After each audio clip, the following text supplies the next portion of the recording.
Friend हे बघा, आज आम्ही आमच्या झाड आहे बाजूला फणसाचा. तो पहिल्यांदाच फणस लागलेला होता आणि हे बघा मामा कापताय, माझा भाऊ कापतोय हे बघा. आणि हा कापा निघाला, आम्हाला वाटलं बरका असेल म्हणून आम्ही हात नाही लावला आणि संध्याकाळी आम्ही कापायला घेतला.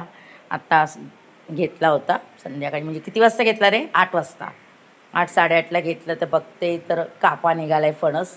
आणि आजच मी देवाला बोलली सगळं काही आहे माझ्याकडे, पण कापा फणस नव्हता, तर लोकांकडे मला मागावा लागायचा. गाववाले काय द्यायचे नाही, फक्त सरपंच आमचे खालचे कुंभारवाडीतले आहेत, त्यांनी मला थोडा आज फणस दिला किती वर्षाने. त्यांना त्यांच्याकडे पण मागायची, पण काय फणस यायचा नाही.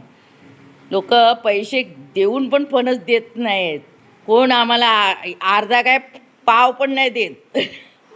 आणि आता आम्हाला परमेश्वराने, जसं मी सद्गुरूंचं नाव घेतलं की सद्गुरू माझ्याकडे सगळं आहे पण कापा फणस नाही, तर देवाने मला हे बघा आज देवाने त्या फणसाला कापा फणस करून टाकला आहे. बघा कशी जादू चमत्कारी आहे बघा. जसं बोलतात ना, गुरु केलं की सगळं काही मिळतं, आणि सगळंच मिळालं मला. आणि हे बघा मी आता हे सगळं ना उद्या जाणार आहे मुंबईला, तर आज रात्री हे आम्ही आता सगळं बिया घरी काढून ठेवते आणि बिया पण हे बघा मुंबईला माझ्या मुलाला आणि त्यांना न्यायचं आहे. हे बघा आज मी देवाला पण, वटपौर्णिमा असून पण आम्ही दुसऱ्यांचा फणस घरी काढून देवाला दाखवले, पण आता दरवर्षी आमच्याकडे असणार. हे बघा हे बघा सगळ्यांकडे मी मागायची, सगळ्यांकडे हो फणस असला तर द्या आम्हाला, पण आज मला सद्गुरूंनी फणस पण देऊन टाकला.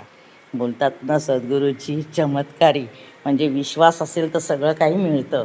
फक्त भक्ती करत राहा, नामस्मरण करत राहा. काय नामस्मरण करायचं आहे ना? करणार ना? हां, नामस्मरण करायचं देवाचं, तर सगळं काही मिळतं. चला, जय सद्गुरू.